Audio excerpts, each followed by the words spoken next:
Bonjour à tous, ravi de vous accueillir pour cette deuxième journée de la Product Week. J'ai le plaisir d'accueillir Christopher qui va animer le talk de ce jour. Juste avant, je vous fais une petite introduction pour parler de la Product Week et comment elle va se passer. Juste aujourd'hui, donc on a encore 2 talks qui vont se passer ici à BPI France. Et demain, on va commencer 2 journées où les talks seront en webinaire. On se retrouvera donc vendredi pour le talk de closing avec Hugo pour un talk sur le product et l'éthique. Voilà, genre juste pour cette deuxième journée, on a un talk sur la product stratégie avec Arthur Rougier et ce soir un talk sur le discovery. Et n'hésitez pas, comme toujours, je vous invite à poser vos questions dans l'onglet questions. On a release le chat qui avait été tant demandé. Et Christopher va pouvoir répondre à ces questions avec grand plaisir. Et Arthur aussi. Voilà, donc demain, j'attire votre attention particulièrement sur un talk qui sera celui avec Doctolib, Content Square et Payfit, donc 2 licornes et on l'espère une future licorne. Comment scaler son équipe produit. Voilà, ce sera Christopher qui sera aussi aux manettes de l'animation. Voilà, Christopher, comment tu te sens de te mettre dans le box de licorne? C'est beaucoup de pression. J'ai jamais fait d'équitation, alors je sais pas trop si je vais réussir à gérer tout ça. Mais... Elles sont sauvages, attention. Mais on va faire en sorte que ça se passe bien. Ça sera passionnant. En tout cas, moi, la préparation, c'était déjà un régal. Donc, je suis certain qu'on va bien s'amuser demain aussi. Super. Donc, du coup, merci Christopher. Tout d'abord, tu vas animer donc deux des très gros talks de cette semaine. Avant de te laisser accueillir Arthur, juste un tout petit mot sur Christopher. Christopher est VP produit de Meilleurs Agents. Il était premier produit. Aujourd'hui, il est à la tête d'une belle team de 14 à 15 products, dont une PMM. On en parlait hier pendant le talk sur la carrière. Voilà, je crois que vous avez de belles perspectives à venir. Et juste, désolé, je te coupe. Il y a donc tu vas en parler, mais tu as aussi mis en place les Impact Teams et ça sera aussi un sujet du talk avec Arthur tout à l'heure, à l'instant. Tout à fait. Ouais, l'idée, c'est vraiment qu'avec Arthur, on puisse échanger sur ce sujet passionnant de la stratégie et pouvoir amener aussi des éléments de contexte, peut-être des rapprochements. Souvent, quand on discute avec Arthur, on se rend compte qu'on a un peu des mondes parallèles, des vies parallèles dans nos entreprises respectives. Donc, voilà, ça va être assez chouette de pouvoir discuter de ça et je pense que on va essayer d'amener de la clarté là-dedans. En tout cas, on est très content de t'avoir pour donner la réplique à Arthur. Je vais laisser donc Arthur arriver et très bon talk à tous, très bonne semaine. Salut Arthur, bienvenue. Allez, le check protocolaire. On est dans les beaux locaux du BPI France, le hub. C'est vide, alors c'est très bizarre, mais bon, on voit le nombre d'inscrits qui bouge tout le temps, donc c'est assez sympa. Ça donne l'impression qu'il y a du monde avec nous. Ça, c'est assez agréable. Merci d'être là. C'est un plaisir. Merci à vous de m'accueillir. Voilà, c'est vraiment chouette. Merci évidemment BPI, TIGA pour l'organisation de cette Product Week dans des délais aussi short. Je sais que le projet est fait très très rapidement. Donc ça, c'est top. On est très heureux d'être ici. Arthur, je le disais, c'est un plaisir. On s'est croisés plusieurs fois. Je crois que dès qu'il y a un événement produit, on se croise. C'est vrai. Le monde s'est vu à la LPC. Produit petit à Paris. Exactement. Et du coup, à chaque fois qu'on échange, une fois, je te parlais des Impact Teams, mais en fait, tu faisais quasiment pareil et déjà depuis un moment. Enfin, c'est assez passionnant ces parcours parallèles. Donc, je suis très content de pouvoir échanger avec toi sur ce sujet. On va parler de stratégie. Honnêtement, on en parlait quand on faisait la préparation. Je pense qu'il y a eu Agile, il y a eu Lean Startup, il y a OKR. La réponse à tout. Et puis, je pense que stratégie, c'est un bon potentiel de buzzword pour les années qui viennent. Un bon buzzword à paillettes. Du coup, pour introduire rapidement, Arthur, bon, toi, tu es dans le monde, on va dire, de l'informatique au sens large depuis tes 12 ans. Ça fait un moment que tu bricoles beaucoup de choses. Tu as commencé par une boîte, plutôt un projet perso, mais il fallait du cash. Donc, tu t'es dit, je vais faire un job un peu plus sérieux, entre guillemets. Donc, du coup, tu es tombé dans le product management. Et puis, tu es passé quand même de belles boîtes, on va dire, Dashlane, Paper.Nest. J'ai eu de la chance, ouais. C'est pas rien. Donc, tu as vu du scale-up. Tu as vu des choses se passer et puis tu as rejoint Job Teaser pour amener de l'expertise. Job Teaser, tu as rejoint aussi à l'époque, et aujourd'hui, tu as une équipe de 30 personnes, tu mets des super products, donc tu es assez fier de ton équipe et ça fait plaisir à voir. Des super talents, ouais. Du coup, produit, design, data, pour le contexte. Et puis une de tes missions, c'était de structurer toute l'orga. Donc forcément, tu t'es penché sur les sujets de stratégie. Absolument. Et bah écoute, c'est une super intro pour parler de J'ai bien retenu. Superbe. Je réponds à une question. Oui, ça sera retransmis. Quand quelqu'un nous demande si c'est enregistré et retransmis, ce sera le cas. On peut pas trop dire de conneries alors. Ouais, parce que peut-être qu'un jour ton patron ou mon patron verra ce qu'on fait aujourd'hui. Et puis tes équipes aussi, ça serait bien qu'ils restent. On va essayer de se tenir alors. Dommage, fallait pas poser les questions. Bon, du coup, Arthur, on va pas tourner autour du pot. Ma première question, j'ai vraiment mis du temps pour la trouver, celle-là. Arthur, c'est quoi la stratégie? Et bah pas mal, t'as 10 minutes. Thèse, antithèse, synthèse, c'est parti, ça rappelle la prépa. La stratégie, c'est super important de le définir dans un premier temps. Tu fais bien de poser la question. Moi, j'aime bien la définition que donne Mélissa Perry, mais qu'il a elle-même piqué avec quelqu'un d'autre, dont je ne sais plus le nom, et je m'excuse déjà auprès de lui. Alors, c'est super clair, vous allez voir. Strategy is a deployable decision-making framework enabling action to achieve desired outcomes, constrained by current capabilities, coherently aligned to the existing context. Voilà, donc je pense qu'on peut arrêter le talk maintenant. Simple. Là, tu peux y aller. Merci Arthur pour ta venue. C'est super clair. Non, je pense qu'un des trucs un peu clés dans le produit, c'est d'admettre l'incertitude qui est inhérente à la construction de produits. Nous, c'est particulièrement le cas parce qu'on a beaucoup de produits en pré-product market fit et on doit trouver une manière de mettre les équipes en musique qui leur fixent pas ce qu'ils font, qui embrassent cette incertitude et qui leur donnent les moyens de bosser de façon autonome. Moi, c'est un peu ça à quoi on aspire. Donc, le framework dont parle Mélissa Perry, la stratégie, nous, on encapsule plein de notions dedans.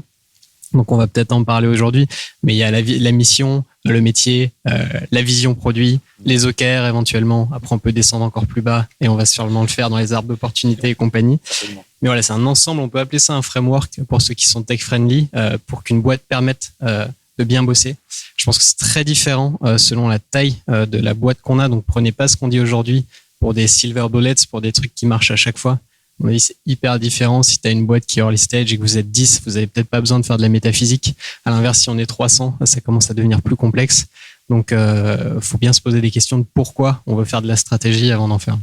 Et du coup, peut-être tu peux préciser, chez vous, vous êtes combien pour qu'on ait bien le contexte au-delà du produit? Chez nous, on est quasiment 300 à date. J'espère que je dis pas de bêtises parce que les boîtes en croissance, ça va vite. Le headcount peut monter. On est 300, on est une centaine, un peu moins de 100 au département tech, donc répartis entre le produit, où on est une trentaine du coup, et l'engineering. Donc il y a des gens qui sont dans des squads, je pense que vous connaissez tous ces terminologies, donc dans des micro-entreprises qui essayent d'accomplir des objectifs. Et il y a des gens dans ce département qui sont dans des entités transverses, voilà, par exemple l'équipe serveur, l'équipe user research, l'équipe data science, et tout ça, ça constitue la tech au sein de Job Teaser. Ok. Et du coup, tu as commencé à employer donc quelques mots-clés effectivement de la stratégie. Donc, tu as dit mission, vision, tu n'as pas dit North Star, mais je pense que tu aurais pu aussi. Et du coup, qu'est-ce que vous utilisez? C'est quoi les différences que vous faites, vous, entre ces différentes notions? Est-ce qu'elles sont toutes utilisées chez toi? Ou est-ce que tu peux nous expliquer un petit peu comment ça fonctionne la stratégie chez toi? Yes. Alors nous, ce qui est super important à considérer déjà, c'est qu'on est vraiment une boîte à mission. Les fondateurs ont créé la boîte sur un problème qu'ils avaient eux-mêmes dans leur taf précédent, quoi. Ils ont eu un peu une crise de la quarantaine à 28 ans en conseil en strat et ils se sont dit putain, on va quand même aider les étudiants à faire des bons choix de carrière dans lesquels ils trouvent pour trouver un métier dans lequel ils sont bien. Parce que eux, ils avaient un petit côté, mais qu'est-ce qu'on fait là? Ça a été les bons étudiants, tu sais, français, archétype de prépa, grandes écoles, et je me pose jamais une question, je fais toujours ce qui m'ouvre le plus de portes et je me retrouve en conseil, mais je sais pas trop ce que j'y fais. Et donc, ils ont construit la boîte autour de ça. Donc, nous, la stratégie, ça a été un moyen de réaliser la mission. D'abord dans une petite boîte quand ils étaient 10, 20, 30, puis maintenant dans une boîte où on est 300. Donc, c'est un ensemble de choses qui permettent de l'impacter, d'être aligné. Évidemment, on a levé des fonds. Donc, on a des contraintes de croissance. Il faut faire des chiffres. Et d'être aligné aussi, évidemment, avec le contexte un peu stratégique dans lequel on se trouve. Et du coup, alors, ça faisait partie des parallèles, c'est passionnant. Pour moi, chez Meilleurs Agents, on est aussi une boîte à mission avec des fondateurs qui se sont dit le marché de l'immobilier, il est trop opaque. Et donc, du coup, il faut qu'on arrive à le rendre plus transparent. Et donc, ils ont lancé l'entreprise il y a à peu près 12 ans. On a été racheté récemment, donc en septembre récemment, ça fait déjà 9 mois, l'année dernière. Merci, c'était chouette. Et là, du coup, il y a un communiqué de presse qui est sorti la semaine dernière, donc je peux en parler. Les fondateurs vont quitter l'entreprise, ils passent le relais. Et du coup, grand saut dans l'inconnu pour tout le monde, mais on va bien s'amuser aussi. Et du coup, comment ces frameworks que tu peux utiliser pour mettre en place cette stratégie, tu penses qu'ils peuvent aider, par exemple, au départ de fondateurs? Parce que quand on est une boîte à mission, elle est souvent incarnée par ses fondateurs. Et du coup, est-ce que tu dirais que la stratégie, elle permet de transmettre ça au reste de l'entreprise? C'est une super définition qui est beaucoup plus simple que celle de Mélissa Perry. On pourrait dire ça, et je pense qu'après, t'as effectivement transmettre la mission, transmettre les objectifs business, et après, je pense que t'as des objectifs qui sont plus liés à des valeurs que t'as envie d'incarner dans ta boîte aussi. Nous, un des trucs qui était important, c'était de décentraliser la prise de décision. On a la conviction que plus une boîte grandit, et plus le codir est loin, en fait, du terrain, et loin des technologies. Et donc, les équipes les plus pertinentes pour choisir, on pense que c'est plutôt les équipes qui sont sur le terrain. Donc là, en l'occurrence, c'est les squads produits. Donc, on voulait quelque chose qui permette de décentraliser la décision, mais en maintenant de l'alignement. C'est important pour pas qu'on parte dans tous les sens. On peut en reparler, mais j'ai des objectifs business, c'est faire 1,5 million de nouveaux produits. J'ai pas envie qu'ils se mettent à vendre des gaufres. Ou, pour les exemples. Ou des glaces aujourd'hui. Ouais, ça, il pourrait, c'est quand même dans le thème du jour. On avait aussi la contrainte on est une boîte assez existentielle. On a plein de gens qui aiment faire de la métaphysique, donc que les gens trouvent du sens dans leur travail. Donc on peut en reparler, mais on a des OKR qu'on a tous rattachés à la mission, qui doivent indiscutablement nous faire avancer d'un point de vue mission. Et le dernier truc, c'est aussi un outil pour nous pour le management. Je pense que peut-être que ça te parlera. Si tu me dis que tu es dans une scale-up et que ça te parle pas, je te crois pas. La dispersion. Non, jamais. Non, nous on est hyper focus, on a un sujet par an. C'est très très simple. Les gens sont comme ça et ça avance toujours. Voilà, on a eu la classique un peu crise de croissance. On est parti dans tous les sens parce que tu lèves des fonds, tu te dis bon, je passe, de 50, 100 à 200 personnes, je vais pouvoir multiplier par 2, par 4 les sujets. Mais en fait, je pense que le nombre de sujets que tu peux ajouter il est plus logarithmique que linéaire, quoi, parce qu'après tu as des enjeux organisationnels. Donc c'est un outil aussi qu'on a pris pour nous permettre de faire des compromis et de faire des choix au niveau direction. Alors du coup, question un peu dure, mais c'est un outil que vous avez pris à un moment donné où ça grossissait, donc vous sentiez la dispersion arriver. Tu as des exemples d'impact que ça a eu? Vous avez sorti des mauvais produits à un moment, ou vous partiez sur un nouveau business, c'était pas le bon? Oui. Sans donner de nom. Hein, non, on a deux, trois. On a 2-3 casseroles à notre actif, mais comme tout le monde. Oui, on a les mêmes, je pense. On a un truc déjà, on a ouvert 19 pays quasiment simultanément. Ah oui. Bon voilà, l'hypothèse qu'on avait faite, mais qui est bonne, c'était que on a un énorme first mover advantage dans notre business, donc faut être les premiers. Et on s'est dit on a juste à répliquer ce qu'on fait en France ailleurs. Donc nous, pour ceux qui savent pas, on est un coach d'orientation, on aide les étudiants à trouver un taf qui leur plaît. Et on le fait au travers on est la plateforme officielle de votre école, souvent. Donc en France, il y a de grandes chances que vous ayez eu à côtoyer Jobteaser en tant qu'étudiant, et à l'étranger aussi. Donc notre jeu, c'est d'aller signer des écoles pour devenir leur plateforme carrière. Et derrière, on permet aux entreprises en un clic de monétiser, de diffuser des offres dans le réseau. Okay. Donc voilà, pour elles, en un clic, elles balancent de la marque employeur, des offres à 800 universités en Europe. Et on s'est dit, on va ouvrir tous les pays. Ça, c'était quand même une erreur a posteriori. Ça, c'est une erreur au niveau strat et même niveau produit. On a lancé des initiatives. C'était assez difficile en fait de savoir. C'était assez subtil. On a lancé des trucs pour aider les RH à savoir quand ils pouvaient targeter tel ou tel étudiant en fonction des périodes de stage. Ça paraît être une bonne idée sur le papier. Pour apporter un peu de transparence dans les programmes académiques. Mais en fait, ça, c'était un immense outil. Ça aurait pu être l'objet d'une boîte. On l'a killé 6 mois après. Moi, je suis arrivé, on venait de lancer un ATS finalement qu'on a killé 2 mois après. Donc là, on a eu un peu une crise existentielle au mode où là, on a du mal à rattacher nos produits à vraiment un contexte stratégique dans lequel on est tous confiants et on en fait trop. Donc, on a eu quand même des belles casseroles et ça, c'est pour qu'en citer 2, mais on peut en faire plus. C'est hyper intéressant parce que tu le disais, parfois dans l'entreprise, on peut être un peu méta, aimer réfléchir, mais je trouve ça passionnant que ces frameworks qui émergent de difficultés réelles. C'est pas juste tu t'es levé un matin, tu te dis super les OKR ou super ma mission. C'est pas ça, quoi. Enfin, ça, c'est super important. C'est c'est notre métier en produit. Donc, on va répéter le b.a.-ba, mais posez-vous les questions de pourquoi vous faites les choses, pourquoi vous voulez faire de la stratégie. Ça doit répondre à un problème opérationnel que vous avez constaté, quoi. C'est pas pour faire comme tout le monde parce que c'est bien d'avoir une mission, une vision. D'ailleurs, il y a des boîtes qui font du copycat, tu vois. Par exemple, mais c'est très bien, j'ai pas du tout de jugement de valeur envers le copycat. Il y a un acteur qui existe aux US, on va répliquer le truc en France. Ça sert à rien, je pense, de passer des heures et des heures de workshop à définir une mission, une vision, un métier, des OKR. Enfin non, tu fais le truc comme les autres, mieux, plus vite. Et on se met en ordre de bataille avec une énorme contrainte d'exécution et c'est parti, quoi. Donc il y a un peu une pression, je pense, envers les boîtes aujourd'hui à avoir une mission, à avoir des OKR, à avoir machin. Mais si ça correspond pas à ce que tu as envie de faire, ça sert à rien. On rentrera dans les OKR après. Là, j'ai une question. Tu disais tout à l'heure, tu as voulu laisser plus d'autonomie aux équipes, parce que plus ça grossit, plus le codir va être un peu loin du quotidien. Du coup, ma question, elle est double. C'est est-ce que ce moment de lâcher prise, il est simple dans un codir. Bon, je suis membre du codir chez Merdagent, j'ai vu des choses aussi, donc forcément, ça m'évoque des situations. Et la deuxième question, c'est est-ce que tu peux nous préciser, du coup, ce codir ou ce comité exécutif, qu'est-ce qui drive lui? Qu'est-ce qui définit?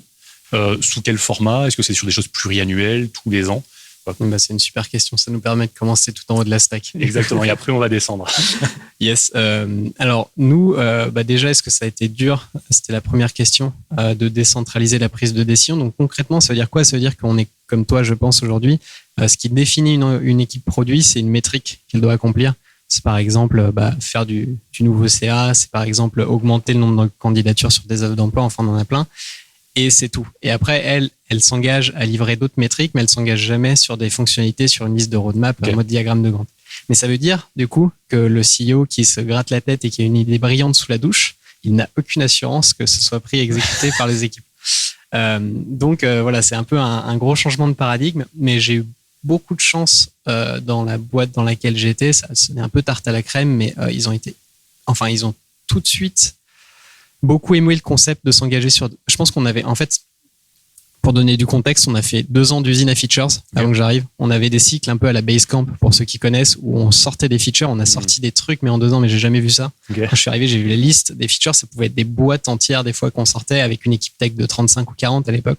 C'était dingue. Et on avait vraiment les symptômes classiques, quoi. Le build trap, pas de... Ouais, tu citais Melissa Perry, donc son très bon livre Escaping the Build Trap. Exactement. Faut s'en sortir. Pas de métriques. On essayait de rétrofixer a posteriori des projets dans quelle valeur ils essayaient d'apporter. On se demandait si on avançait dans notre mission. Donc, ces problèmes, ils étaient là. Donc, quand je suis arrivé, que j'ai dit, non, on va demander aux gens de s'engager plutôt sur des métriques et leur laisser faire sur les solutions. Tout le monde était super conquis.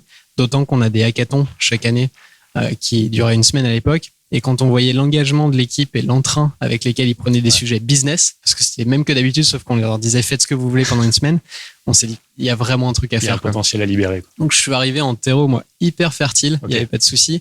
Donc j'ai eu du buy-in direct. Ce qui a été vachement dur après, c'est peut-être que tu as eu pareil, c'est dans les premiers mois, quoi. Oui. Alors il y a 2 choses qui sont dures, c'est d'amener les discussions du codir au bon niveau, parce que les premières discussions c'était quand est-ce qu'on fait ce chatbot? C'est génial un chatbot pour onboarder les users.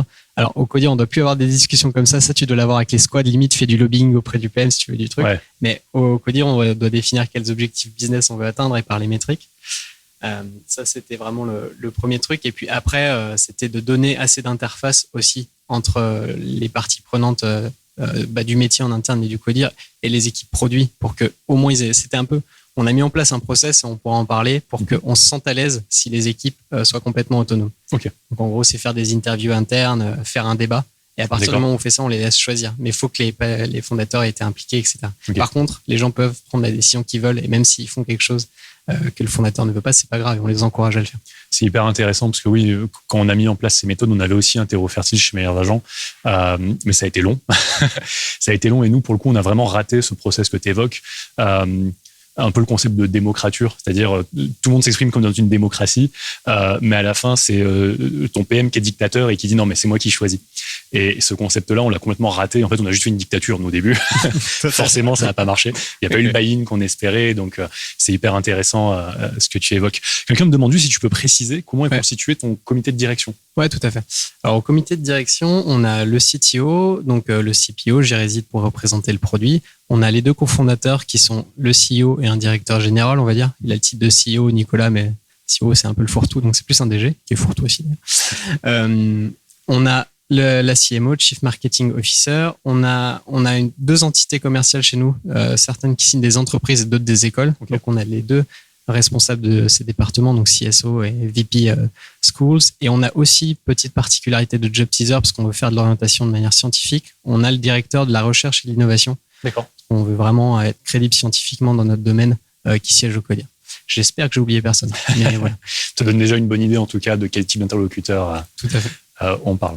Super. Est-ce que c'est le moment de rentrer dans le O-word? On peut sortir l'appel on sort les OKR. Buzzwords. Allez, c'est parti. Allez, c'est parti. Les OKR, tout le monde veut en faire. Ouais. C'est la silver bullet du moment.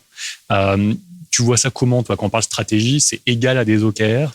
Qu'est-ce que c'est? Alors pour moi, ça va me servir de remonter encore d'un cran. Des OKR, moi je l'utilise comme un outil à la fin pour traduire la stratégie que j'ai définie, quoi. Okay. Et pour être capable de l'expliquer aux équipes et de constituer mes équipes. Je base mon orga moi sur des OKR. La première version qu'on avait faite avec Job Teaser, on avait 2 objectifs et 5 KR. Et mes 5 KR, c'était mes 5 squads. Donc, c'était extrêmement simple. Et on a commencé simple, on peut en parler. Mais avant d'arriver à faire ça, on a dû définir 2-3 trucs. On peut en parler aussi si tu veux. Avec plaisir. C'est tout ce qui est mission, vision, etc.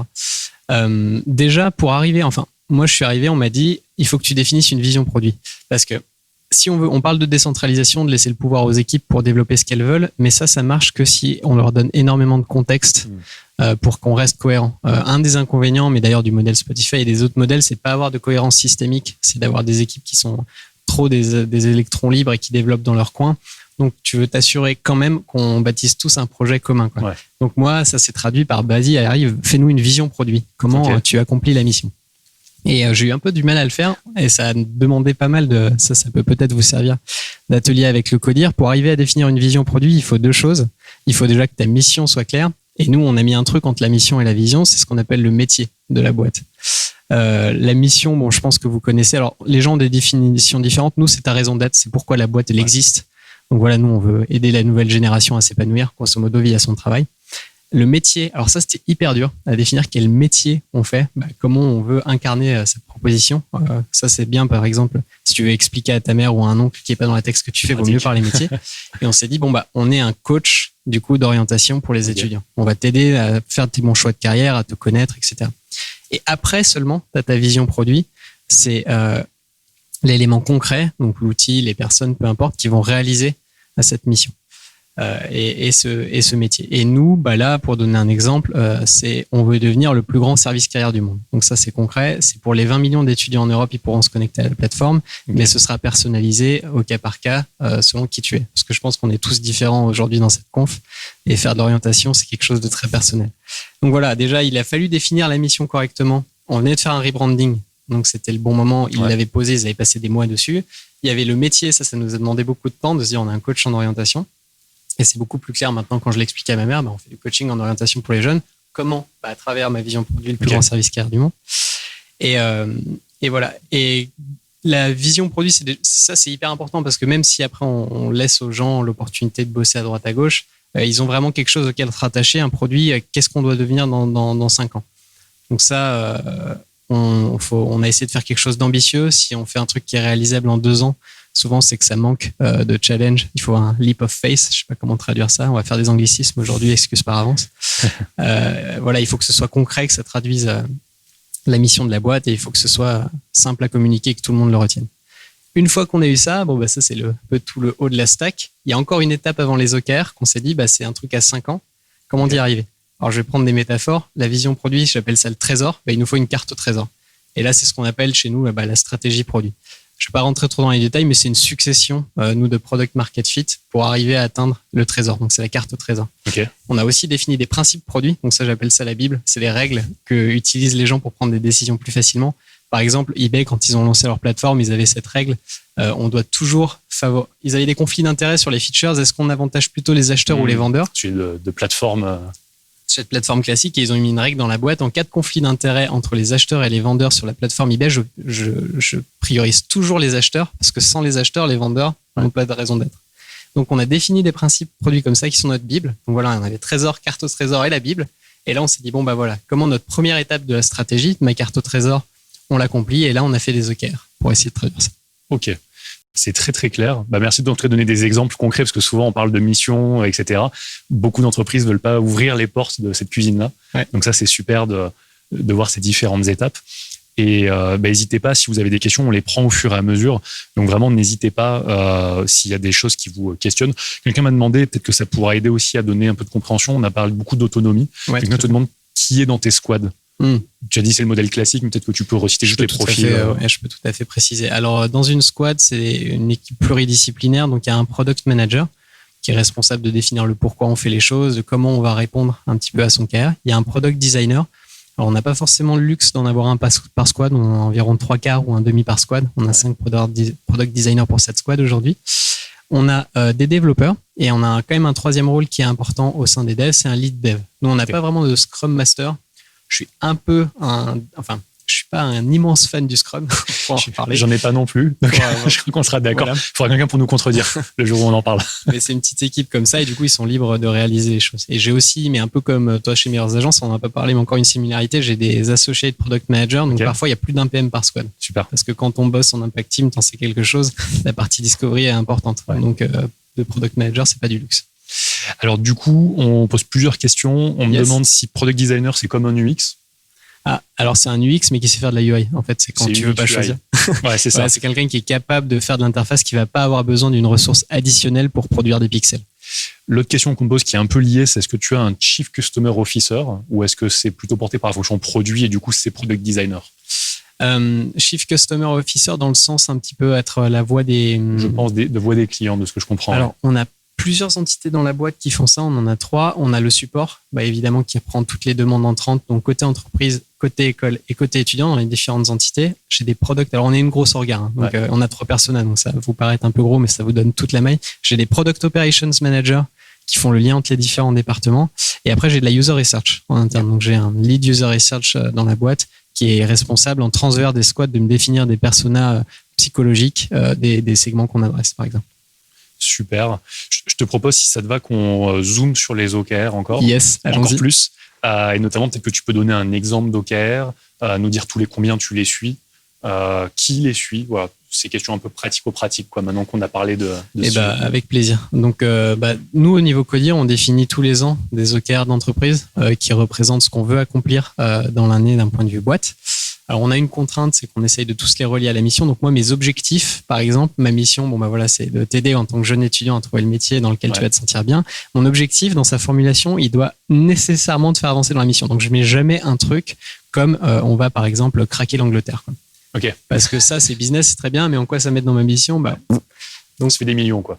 Peut-être. Des millions. J'espère, mais. Voilà, mais attention, tout ce que je dis n'est pas un jugement de valeur. Ça peut très bien marcher dans d'autres boîtes. Nous, c'était une contrainte. On voulait que les gens aient du sens dans leurs tâches.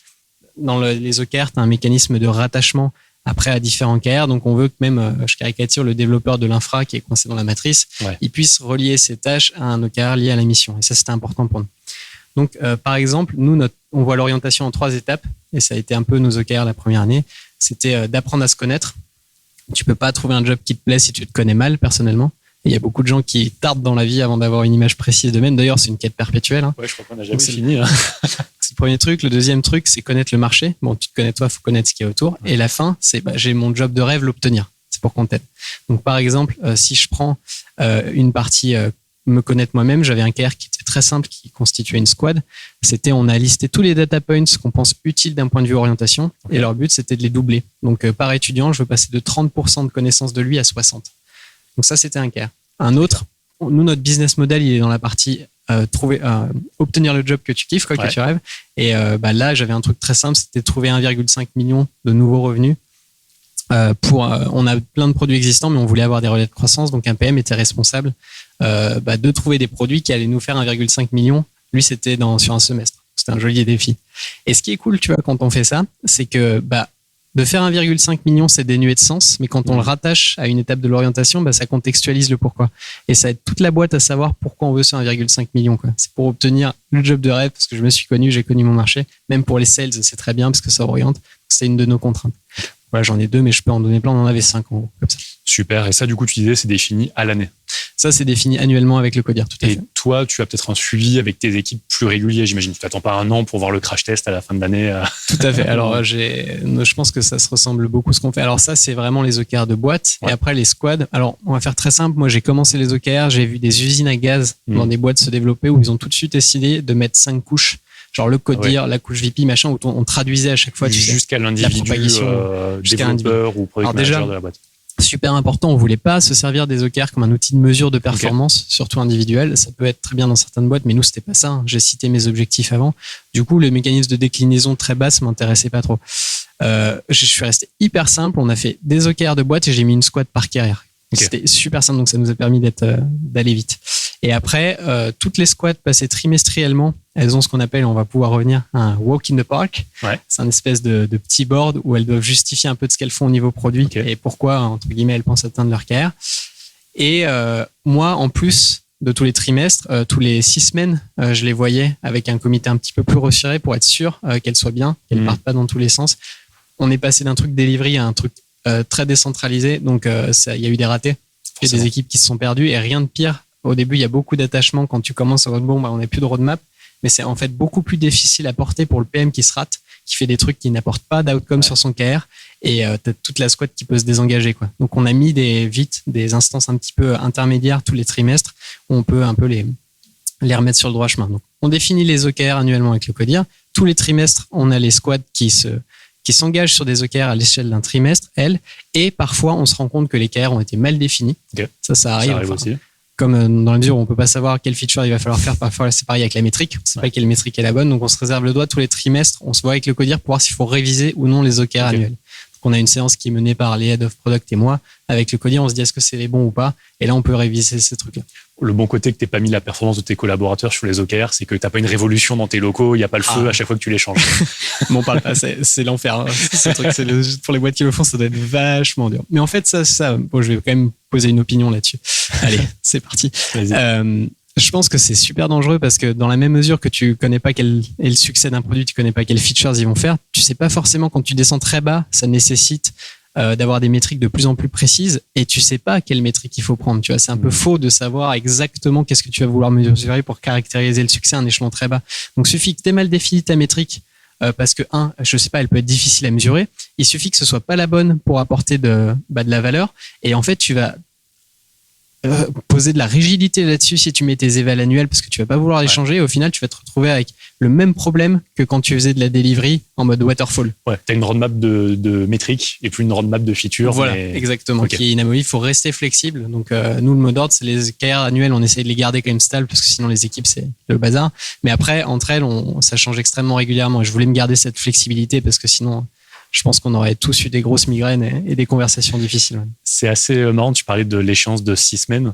Et j'avais lu, c'était le VP produit de Netflix, l'ancien, qui disait ça et qui disait 6 semaines, c'est assez long pour qu'on ait le temps de faire des choses et assez court pour qu'on se rappelle de ce qu'on avait décidé. Ce qui fait que tu passes pas trop de temps en meeting. C'est une manière très simple de le définir. Donc je trouvais ça intéressant. 6 semaines, c'est un peu le magic number qu'on a. Carrément. On nous pose une question qui est juste, peut-être pour la précision, définir associate PM. Ah oui. Et peut-être qu'on pourra creuser un peu, parce que tu me disais que la strat, c'est à tous les niveaux pour toi de l'entreprise. À fond. Peut-être qu'on peut lier les deux. Comme tu vois, définis-nous associate si ça te va, et ensuite. Avec plaisir. Alors, on s'est rendu compte d'un truc qui était assez dur à admettre quand on est passé dans un format Impact Team avec cette décentralisation et ces OKR. C'est qu'on a plein de PM dans la boîte qui étaient plus des project managers à la base. Et c'est une des composantes du métier de PM, mais c'est pas la seule. Et du coup, ils n'avaient pas tous les outils nécessaires à bien faire du produit finalement dans ce nouveau format. Donc, on a seniorisé la fonction. Alors, ça ne veut pas dire qu'on ne peut pas y arriver en étant junior, mais disons que quand on regarde les boîtes de la Silicon Valley qui fonctionnent depuis longtemps en OKR, ou même pas en OKR, peu importe, le métier de PM, c'est souvent un accomplissement après 10 ans de carrière. Quand tu as été software développeur, marketeur ou que sais-je. En France, on a tendance à prendre plutôt des profils un peu moins expérimentés parce qu'il n'y en avait pas, donc c'est très bien. Et à leur faire de l'agile en mode tu vas être product owner, donc il faut que tu écrives des tickets et que tu me fasses des specs, quoi. Mais ça suffit pas dans la stack. Donc on a seniorisé le métier de PM. Aujourd'hui, les product managers chez nous sont plutôt expérimentés. Par contre, on a fait un programme pour accéder au métier qui s'appelle le programme Associate Product Manager, où tu n'as pas le droit d'avoir une squad en autonomie, mais tu accompagnes un PM qui lui a sa squad. Sur du binôme jusqu'à ce que on veut donner la chance à des talents qui ont beaucoup de potentiel. C'est aussi notre métier chez Job Teaser.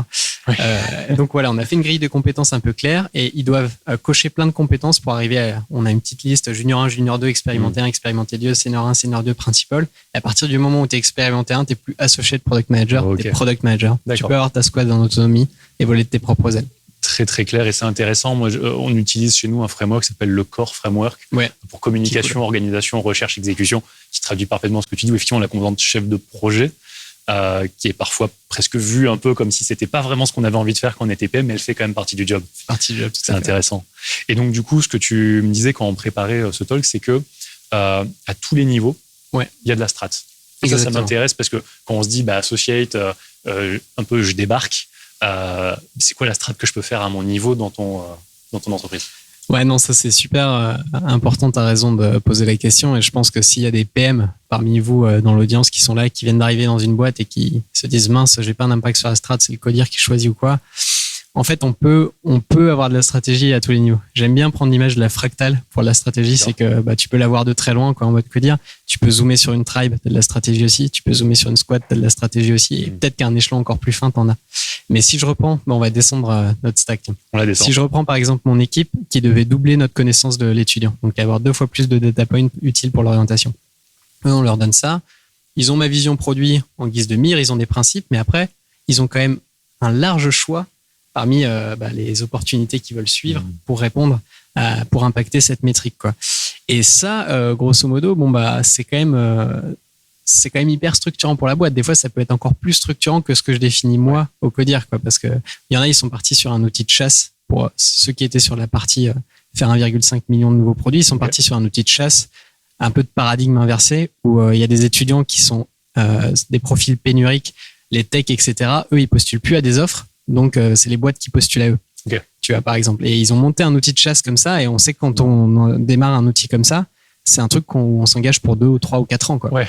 Et donc, c'est ultra stratégique. Même les OKR de boîte, je les change tous les ans, moi. Donc, Et du coup, ça, je pense que la clé là-dedans, c'est de bien prendre du temps en tant que squad et en tant que product manager, en tant que product designer, à challenger d'abord les opportunités et les problèmes qu'on va adresser. D'accord. Avant de descendre aux solutions, quoi. Okay. Et soit ton boss te laisse le faire. Dans ce cas-là, c'est très bien parce que t'as déjà le framework, t'as un framework comme chez nous et tout se passe bien. Soit on te file une roadmap sur la tête. Et je pense que dans ce cas-là, ton rôle, ça va être de challenger un peu cette roadmap. C'est simple, c'est des questions à poser. Quel outcome, quel résultat je veux produire avec ces features? Ok, donc ce que tu veux, on remonte au résultat. Et maintenant que j'ai ce résultat, est-ce que c'est le meilleur? Et là, tu peux aller sur le terrain pour essayer de voir d'autres opportunités et commencer à faire de la strat. Mais ça, c'est la première couche vraiment quand tu as ton carrière, ce qu'on appelle les opportunités. Ouais. Et leur priorisation, c'est multidimensionnel en plus, parce que tu as l'impact que tu peux avoir sur ton carrière. Alors ça, grosso modo, c'est comme si tu commençais une nouvelle boîte et que tu faisais un petit business plan, ouais. quoi. Donc là, je pense que, entre guillemets, je peux avoir 10% d'impact. Je pense que ça coûte tant. Est-ce que ça coche la case mission? Est-ce que ça correspond ou pas au trésor qu'Arthur a décrit dans sa vision produit? Enfin, il y a plein de trucs. Et ça, c'est le travail que pourrait faire un consultant en strat quand il démarre la mission, quoi. C'est aller voir très loin du quotidien. Tu regardes la compétition, tu vas voir tes utilisateurs, tu prends la partie user research en compte, tu fais des petits business plans pour voir à quel point tes initiatives elles peuvent impacter ton KR. Et là, si ça c'est pas de la strat, je sais pas ce que c'est, quoi. Et un autre truc qui est important aussi, c'est que même si tu prends avec un véhicule de valeur simple, une squad, elle peut aussi se faire une vision produit. Ça n'empêche pas, tu vois. Les gens qui bossaient sur la connaissance de l'étudiant, ils se sont fait une vision, une stratégie, quoi. Ils se sont dit, voilà, aujourd'hui, LinkedIn, ça te permet pas de te représenter en tant qu'étudiant parce que t'as pas d'expérience pro. Ouais. T'as rien à mettre sur LinkedIn. Je sais pas toi si t'avais des trucs en sortie. Donc, si je voulais faire un stage en 3e. Ouais, t'as un stage ouvrier. Voilà. C'est pas mal. Et du coup, leur vision, c'était d'arriver à représenter l'étudiant sur des attributs un peu plus sous-jacents aux expériences et de leur faire un profil de personnalité qui leur permette de se distinguer de leurs collègues de classe, quoi. Donc, c'était le côté un peu stand-out. Quand t'es étudiant, tu veux être quelqu'un, tu veux pas être comme ton pote, mais t'as rien à dire. Nous, on va regarder quels assos t'as été, on va extraire des compétences du fait que t'es été capitaine de l'équipe de rugby. Enfin, bref, ils ont fait toute une vision à leur échelle qui est super long terme et ils m'ont fait un master plan, une stratégie produit aussi. Ils m'ont dit, on va prendre les datas qui sont hyper utiles pour qu'ils trouvent un job. Donc, on va être très pragmatique en mode quelles compétences, quel cours t'as suivi. De 2, on va prendre les datas qui sont utiles d'un point de vue communautaire et orientation pour que tu puisses aider les autres. Et de 3, on va prendre les datas. Je crois que c'était plus vraiment pour l'orientation et arriver à te représenter sur des caractéristiques un peu transverses, quoi. Et donc, voilà, ils ont fait le même travail que moi, CPO, mais à l'échelle d'une squad. Ils ont posé une vision, une stratégie et après, ils avaient des OKR. Dans tout ça, comment je priorise mes initiatives pour que ça impacte? Et là, tu fais de la strat. Là, t'es CEO de ta boîte. T'as une petite boîte et c'est génial. Et du coup, si on peut se prendre 2-3 minutes sur ça, parce que j'ai entendu opportunité, solution. Ça fait penser à l'arbre d'opportunité, solution de Teresa Torres. Tout à fait. C'est l'outil que vous avez chez vous? Tout à fait. Alors nous, les artefacts, on appelle ça des squads. C'est 2 trucs. C'est on n'a pas de roadmap à proprement parler. Les squads donnent un one-pager par trimestre après le meeting dont on a parlé tout à l'heure. Donc le petit board de chaque squad. Ils disent ce qu'ils vont faire. Donc ils mettent leur vision typiquement, leur strat et leurs OKR du trimestre sur ce one-pager. Mais avant ça, pour animer la discussion pendant l'atelier, on se sert de l'arbre d'opportunité de Teresa Torres pour représenter mon état de compréhension du problème à un instant T pour ma squad. Et ça, c'est ultra puissant. Tu mets tout le product management dans ce truc-là, sans déconner. Ouais. C'est vachement bien, quoi. Donc, conseil, lisez ce truc-là, voilà, d'opportunité. Pour être très rapide, mais c'est bien parce qu'on parlait tout à l'heure de trouver des frameworks qui incorporent l'incertitude du product management. Bah, ça, c'est un exemple parfait. Parce que du coup, tu pars de ta métrique que tu veux réaliser, tu listes des opportunités. Donc, des opportunités, c'est pas des solutions. Voilà, c'est un persona, c'est un peu un triptyque persona, use case et problème, quoi. Si tu essayes de le définir scientifiquement. Tu regardes, du coup, là, tu as tous les frameworks de priorisation type RICE et compagnie pour les prioriser. Donc, la strat qu'on parlait tout à l'heure. Et ensuite, tu as des solutions qui permettent éventuellement d'accomplir ces opportunités. Et là, il peut y en avoir plein. Mais tu vas pas t'arrêter à faire ces solutions dans une roadmap. Après, tu as des tests pour valider l'hypothèse que cette solution marche, quoi. Voilà, elle donne un super exemple qu'on peut citer, que je trouve hyper parlant et qui rend des choses ultra concrètes dans son bouquin. Je crois que c'est Mélissa Perry qui le cite celui-là, mais je l'aime bien. Elle parle d'une marketplace où il y a des gens qui peuvent donner des cours. Par exemple, toi, tu es expert du produit, Chris, tu vas faire un cours sur les OKR. Et il y a des gens dans les boîtes qui peuvent pour se former, vont s'abonner à cette marketplace et pouvoir consommer des cours, quoi. Et ils se rendent compte que finalement, il y a peu de personnes qui consomment des cours. Il y a très peu de... Il y a de moins en moins d'usage sur la plateforme. Donc, ils mettent un petit Hotjar ou je sais pas quoi pour voir ce que les gens disent. Et les gens qui consomment des cours, ils disent, mais en fait, il y a que des vieux cours. Ils disent, ah bah merde. Donc, ils avancent dans leur compréhension du problème. Ils se disent, mais pourquoi, du coup, les gens qui sont comme toi, qui peuvent parler de produits, ils parlent pas des nouvelles spécialités? Pourquoi il n'y a pas un cours sur les OKR? Et pourquoi il n'y a qu'un cours sur Scrum il y a 5 ans? Ils creusent un peu et ils se rendent compte qu'en fait, tout le monde commence à poster son cours et s'arrête au milieu. Donc, ils font de la user research et là, ils se disent, ah bah merde. Donc là, ils se rendent compte que c'est ça. Le take rate, en gros, de dépôt de cours sur la plateforme, il est de 20%. Donc, tu as une personne sur 5 qui termine son cours par rapport à ce qu'il a commencé. Donc, c'est la cata. Ils se disent merde. Et là, ils imaginent une solution. Donc, ils ont l'opportunité. C'est il y a un problème pour intégrer ces cours, pour déposer un cours quand tu es enseignant. Ça, tu sais que si tu augmentes ton take rate de 20% à 100%, tu fais ton KR. Donc, ils choisissent de partir là-dedans. Ils imaginent une solution. Ils se disent, on va faire un import. En fait, les gens, ils ont déjà souvent les supports de cours. Ils se sont rendus compte en faisant de la user research que toi, t'es un mec bien, t'as tout chez toi. Tout prévu, je dois bien ranger dans mes petits dossiers. Je te connais, t'as ta documentation pour ton équipe. Donc, si t'as tout ça, ils vont se dire, on va faire un import qui permet de traduire ultra simplement ce que t'as dans le format de la plateforme. Et ils le font à la main. C'est là que t'as la partie. Maintenant, on va pas développer comme des fous une solution pour ça. On va la tester. Là, ils font un test, ça s'appelle le magicien dose. Je crois le magicien dose, c'est quand tu fais un front-end mais que le back-end tu le fais à la main. Donc ils disent allez-y, envoyez-nous tous votre truc et on va vous les importer dans le format. Et en fait, c'est des gens derrière, c'est toi et moi qui traduisons les cours de Chris sur le bon format. Et ils se rendent compte en fait que ça change rien. Ils prennent 30 ou 40 utilisateurs qui acceptent de leur envoyer leur support existant et en fait les mecs leur envoient pas. Ils disent putain mais qu'est-ce que c'est quoi? Et du coup c'est que la solution n'était pas la bonne et ils ont fait un petit test. En fait, ils se rendent compte que le médium principal utilisé pour les cours, c'est comme ce qu'on fait aujourd'hui, c'est de la vidéo. Et pas des supports. Et du coup, les gens ont super peur, savent pas faire des bonnes vidéos d'eux qui expliquent, donc ils se mettent à se filmer pour expliquer. Ils se trouvent pas ça qualitatif, ils recommencent, ils savent pas quelle durée ça doit prendre, et merde, quoi. Et voilà, long story short, ils se rendent compte que ce qu'il faut faire, c'est plutôt un assistant pour créer les bonnes vidéos sous le bon format. Ils ont acheté, je crois, une petite boîte qui fait de l'édition vidéo pour la plateforme pour qu'ils puissent les mecs poster leurs cours en ligne avec des règles simples pour les faire, et là, ils explosent, quoi. Donc ça, c'est pas mal, parce que tu as toutes tes couches, quoi. Tu as la couche ta métrique, tu as la couche opportunité, on en a parlé, améliorer le take rate, tu as les solutions, et tu les testes, et au bout d'un moment, tu arrives à la vérité, quoi. Ouais, et puis on peut, je pense, imaginer, en étant un petit peu techie, la complexité d'un import automatique. Heureusement qu'ils ont testé à la main.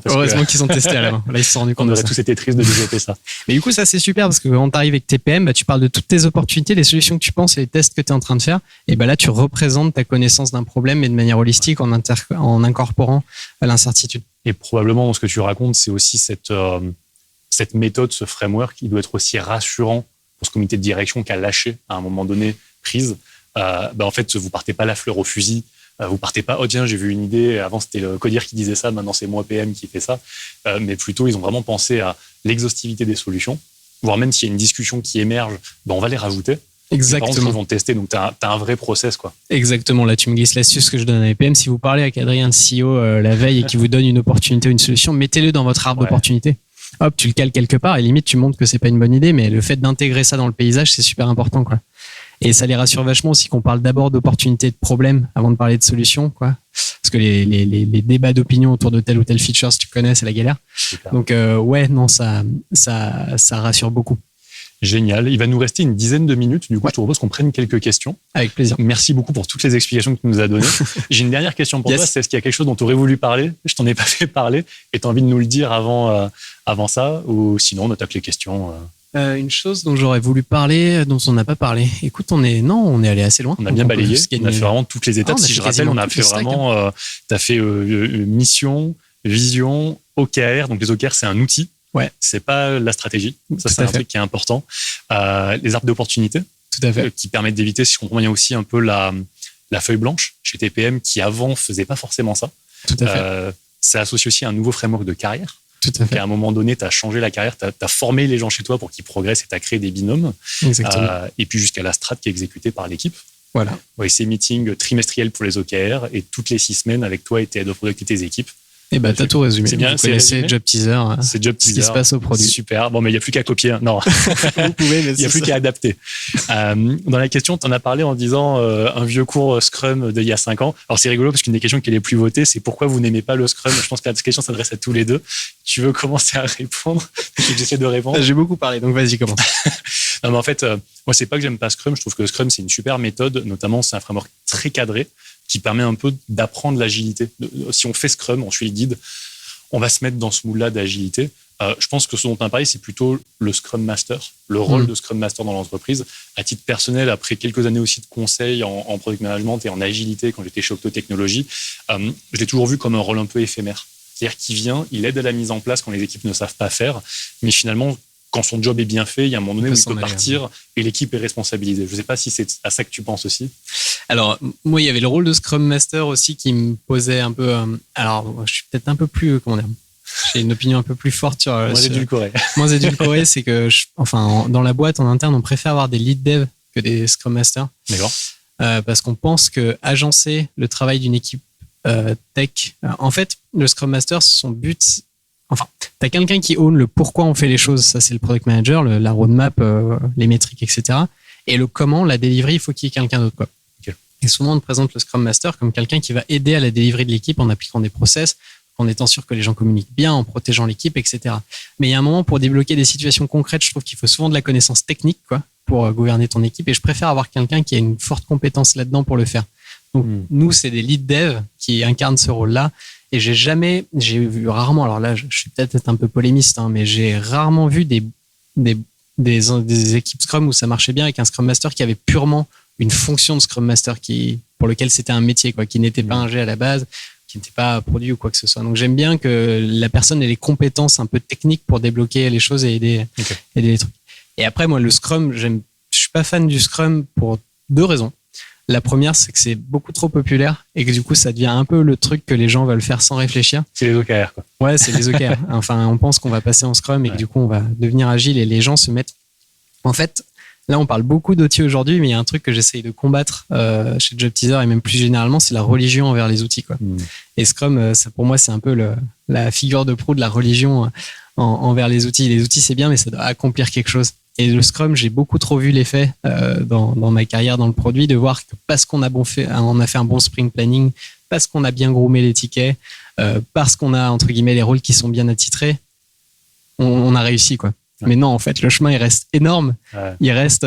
en fait, ça abstrait, je trouve, la construction de produits à 20% du métier. Et tout le reste, ça inclut pas toute la partie discovery. Enfin, c'est difficile de concilier la discovery avec Scrum, je trouve, qui est très opérationnel. Ça réduit un petit peu le produit. Et quand on croit que c'est que ça pour faire du bon produit, ça me pose problème. Et c'est le cas de plein de boîtes que j'ai vues ou accompagnées. Enfin, j'étais à l'incubateur HEC, il y a plein de boîtes qui mettaient du Scrum et elles tombaient tous dans le truc. Donc, Scrum, j'ai rien contre en soi, mais c'est plus les dérives qui sont liées à ça et à quel point les gens l'utilisent pour justifier une démarche agile. Très clair. On va essayer de prendre encore 2-3 questions. Ouais. On en a une qui va nous faire encore descendre d'un niveau. Les bugs. Parce qu'on a parlé stratégie, on a parlé framework, on a parlé roadmap. Et du coup, une question très légitime, comment les bugs s'intègrent là-dedans? C'est dur. Alors ça, c'est potentiellement la partie où on a le plus galéré chez nous. Je ne suis pas chez toi, parce qu'on est parti sur un format Impact Team. Mais Impact Team, ça ne te dit pas quel bug tu dois traiter. Ouais. Donc, on a résolu le problème en faisant une carte de responsabilité fonctionnelle qu'on a répartie sur toutes les équipes. Donc, une équipe, il y a 2 trucs qu'il a définis en tant qu'équipe, une squad. C'est son KR, et son périmètre fonctionnel. Et donc, elle est responsable de maintenir et de traiter les bugs pour le périmètre fonctionnel qui lui a été attitré. On a une guideline qui est d'allouer à peu près 20% de son temps à ça, mais encore une fois, on ne veut pas donner des chiffres de façon trop blunt parce qu'on veut que le trio de leadership des équipes, le lead dev, le product manager et le product designer, soient des mini-CEO et qui prennent des décisions en fonction de ce qui est mieux pour le business. Parfois, il va falloir faire 40% de gestion de bugs, de maintenabilité ou de ce qu'on appelle la MRO, ou de maintenance purement du parc. Parfois, il va falloir faire 100% d'OKR. Ouais. Donc, à eux de prendre les bonnes décisions et on est là pour les accompagner. On a résolu ça comme ça et ça a été assez dur. Mais le jour où on a mis juste toutes les fonctionnalités de la plateforme, des noms et des squads en face, ça a déjà un peu résolu le problème.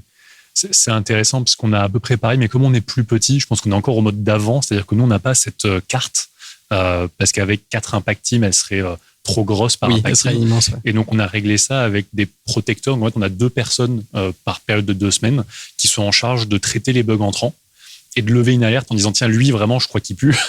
Faut peut-être que quelqu'un s'arrête. Les gardiens du temple. Le gardien du temple. Et du coup, donc ça, mais c'est un modèle temporaire qu'on voit arriver plutôt au bout. On a une vocation plutôt de doubler la taille des équipes. Donc, je pense qu'on va passer sur un modèle comme le tien et ce sera l'occasion de reparler. Mais tu vois, non, on a quand même gardé ce rôle-là. T'en parles. C'est un peu le proxy parce que des fois, t'avais des équipes support qui remontaient un bug et c'était pas facile pour eux de lire une cartographie fonctionnelle. Donc, on a quand même une personne interne qui fait le routing. Qui fait un petit peu ça et qui fait le tampon aussi. Mais non, c'est pas un bug, c'est un comportement Exactement. Dans les questions qu'on nous pose, on nous demande si tu vas pouvoir partager la matrice de compétences pour senioriser les PM. Est-ce que c'est un truc que tu pourrais ouvrir, toi? Je pourrais l'ouvrir. Non, je peux le faire. Ouais.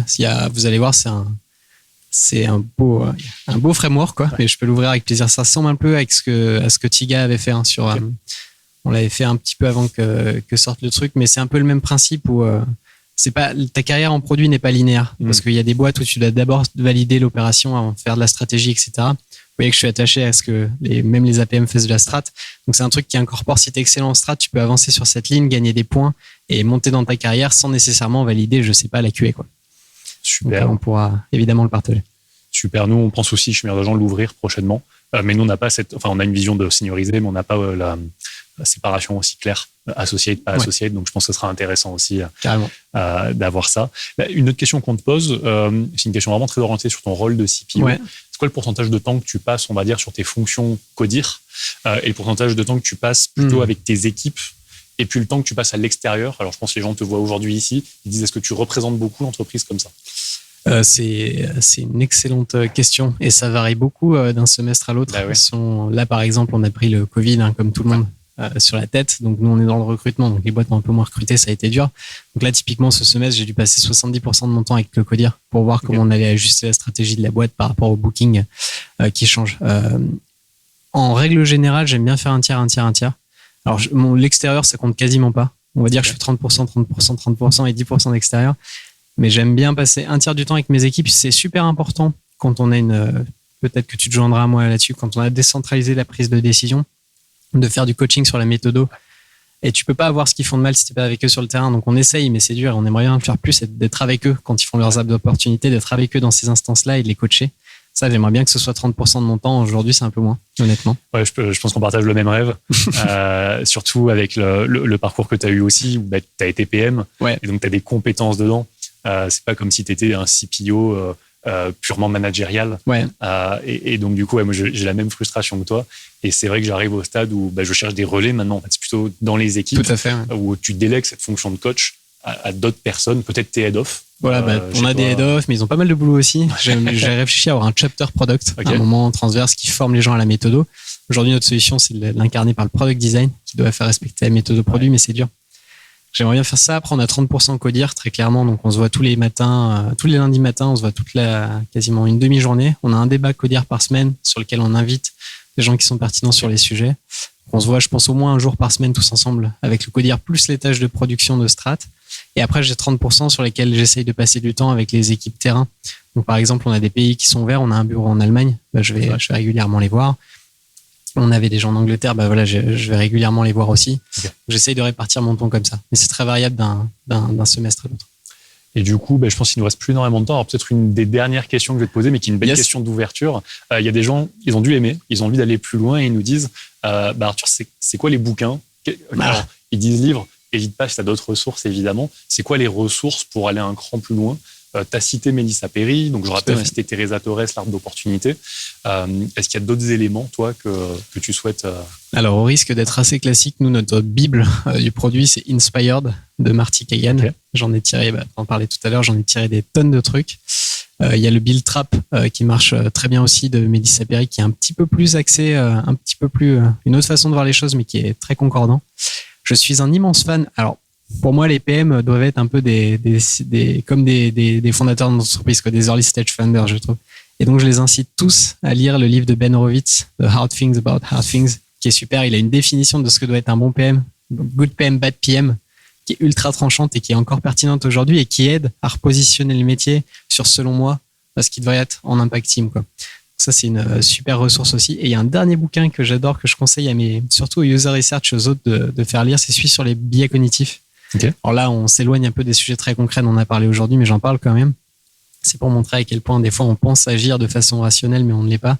C'est Thinking Fast and Slow de Kahneman. Ça nous a beaucoup marqué certaines fois dans le design et la user research. Eh ben, génial. Merci beaucoup. Il y a encore plein de questions. Je pense qu'on pourra peut-être prendre le temps dans un second temps d'y répondre. Des questions sur Product Owner, Product Manager. Alors, il y a pas mal de ressources. C'est toi l'expert, ça. Oui, alors, si vous voulez regarder, on a un article Medium chez Meilleurs Agents sur le sujet, parce que c'est un des gros sujets de débat. Il y a aussi des questions de personnes qui sont dans une situation où ils font des meetings sur les OKR, mais ça sort en roadmap feature. Enfin, voilà. Je pense qu'il y a beaucoup de cas. Ce qui est intéressant avec ces questions, c'est que je pense que ça a beaucoup parlé. Donc, moi, je voudrais juste te remercier. Eh ben, merci à vous d'avoir organisé ça. Merci à toi. Avec plaisir. Et puis, merci d'avoir été aussi concret, parce que c'est vrai que quand on parle de ça, quand on lit des livres ou autres, parfois, ça reste très théorique. Donc voilà, il y a des exemples très concrets. Je pense qu'on voit bien un peu l'entonnoir de plus en plus précis. Et on voit bien aussi que ça va pas tout seul. Que ça va avec, tu as parlé de recrutement, tu as parlé de carrière, tu as parlé de formation, de plein de sujets. Et donc voilà, je pense que s'il y a une chose que tu as pu faire sur l'heure, c'est bien tuer le mythe de il y a une strat, il y a une vision, comme ça. On déroule et c'est comme ça. Donc merci beaucoup pour ça. Et ben, c'était un plaisir. C'était un plaisir partagé d'être avec toi aujourd'hui. Très cool. Un grand merci. Merci.